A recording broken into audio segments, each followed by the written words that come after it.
Okay. So not only that he's in finance, he's also in physics.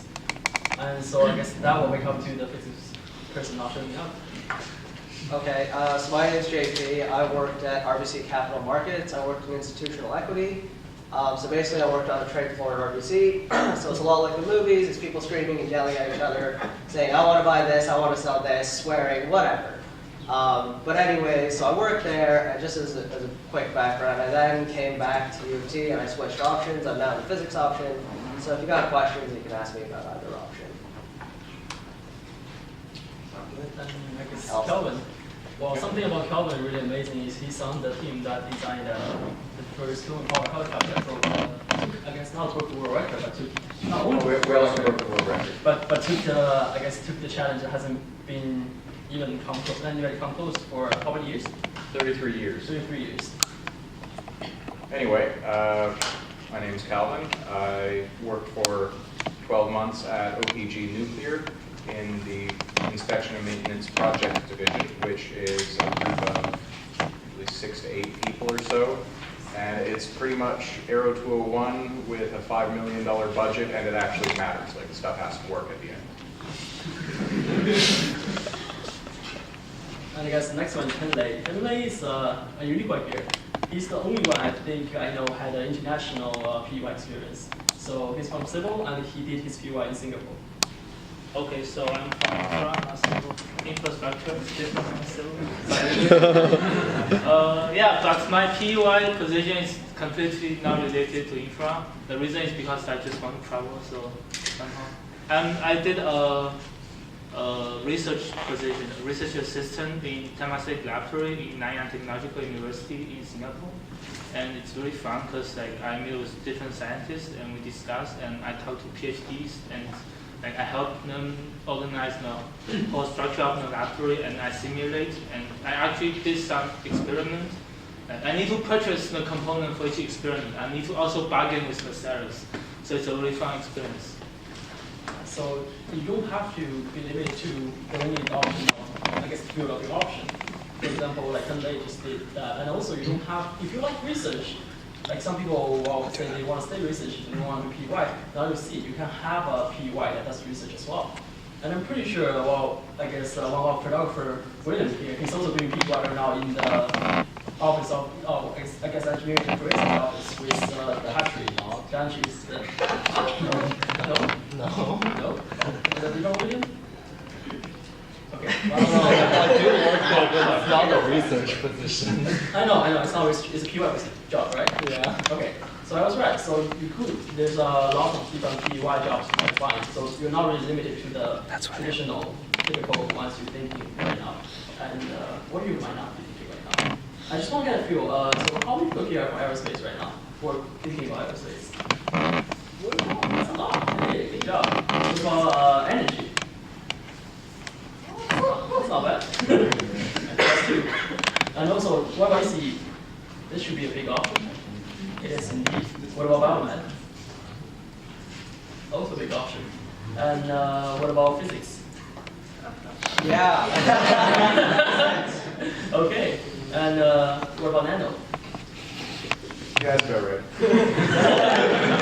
Well, physics and nano, I guess. And what about infra? Oh, cool. Okay, so we do have some representing group from each of them. So I guess it's sort of immediate, like assuming what is sound like the most, what's the first question we come to mind when you work with anxiety about PEY? Shout out. What was your question? Like, PEY, what's the first thing comes to your mind? When you're applying, like, what's the first thing you worry about? What's the first burning question you have? How hard to get a PEY job? How hard? Yeah. How hard? You mean to depend on what you're in the field, not to a specific company? Are you asking how many jobs are there for? Specific company, What's the one you have on your mind? maybe OPG or Hydrogen. And you can take that, Jason. Hydro 1. It was a pretty standard interview. I didn't know anyone in there, but I managed to get in. Just all they do is they look at your behavior side because you're not technically equipped yet, right? So just a couple of very simple behavioral questions, and you just have to be really confident in them, and just have really clean resume, and that's it. And always put down like electrical engineer, not engineering scientist. Not a lot of people know that. I guess follow up on that question. Could you guys briefly discuss how did you come? Like, what was the job searching process for you guys? How did you come across the job you have right now, or you had right before?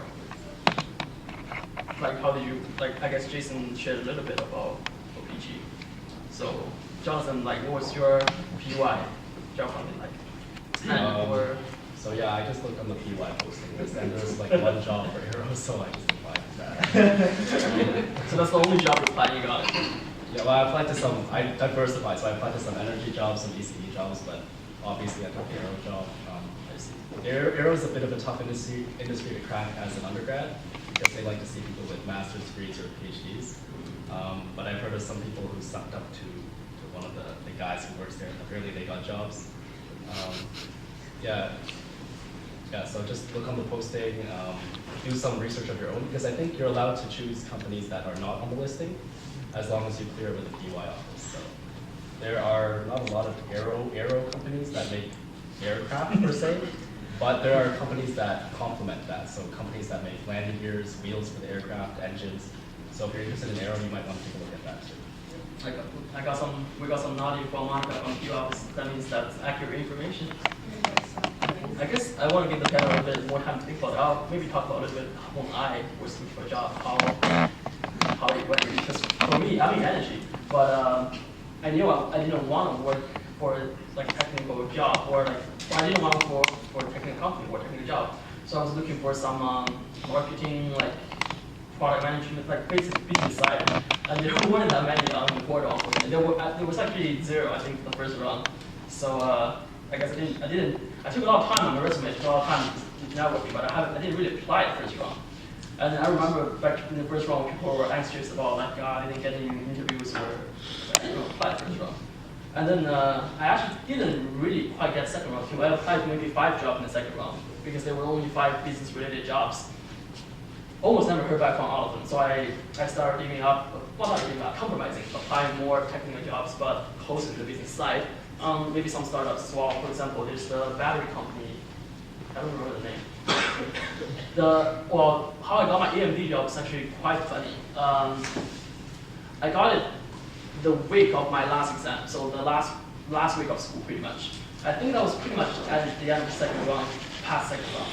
I didn't think I got the job at all because the application was closed 3 months ago.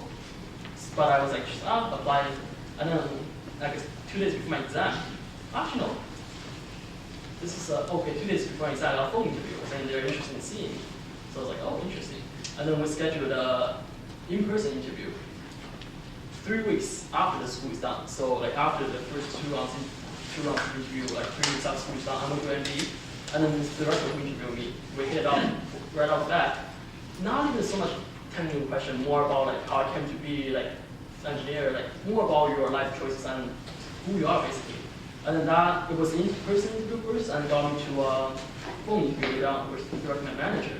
And then after that, I guess, now to think about it, that was probably the best job I could find doing a PEY. It was AMD's big company, their business unit is actually surprisingly small. So I get to do like, I get to learn the company structure a lot, I get to learn the product a lot. I get to know how to play one computer a lot.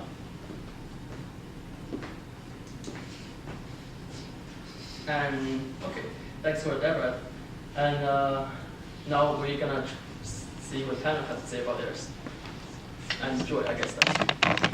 My application process was pretty standard. I applied first round, and I received my offer first round. Actually, received 2 offers, and when I thought back about the process of the interview, very different. Basically, the first one was pretty technical. I think the manager asked me a lot of questions that some I didn't know the answers to, but most of them were okay. I got the offer. The second one was basically I just went in and the person just started describing what the job was, and I didn't know what to think afterwards, but seemed to get it. So I think every interview is really different, depending on the kind of person, maybe the second person just wanted to send it on the resume, and the interview was kind of more behavioral thing, so I didn't get much technical question. But I would say definitely prepare a lot for technical stuff. So the questions that you couldn't answer, exactly what did you do? I would reason about it, definitely ask them and let them know what I was thinking, even if I didn't really have it. That's usually what I do to get started off anyway. Help me with you.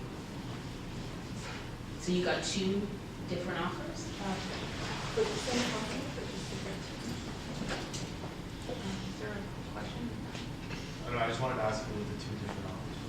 Oh, one which I accepted was, what I said was working in the design team. The other one was more software, from what I remember, which is more software and developing tools. So I just go more hardware, which is why I accepted the other. Thanks, Troy. And what about Amanda? So- Probably more reason for you. It's a more recent experience.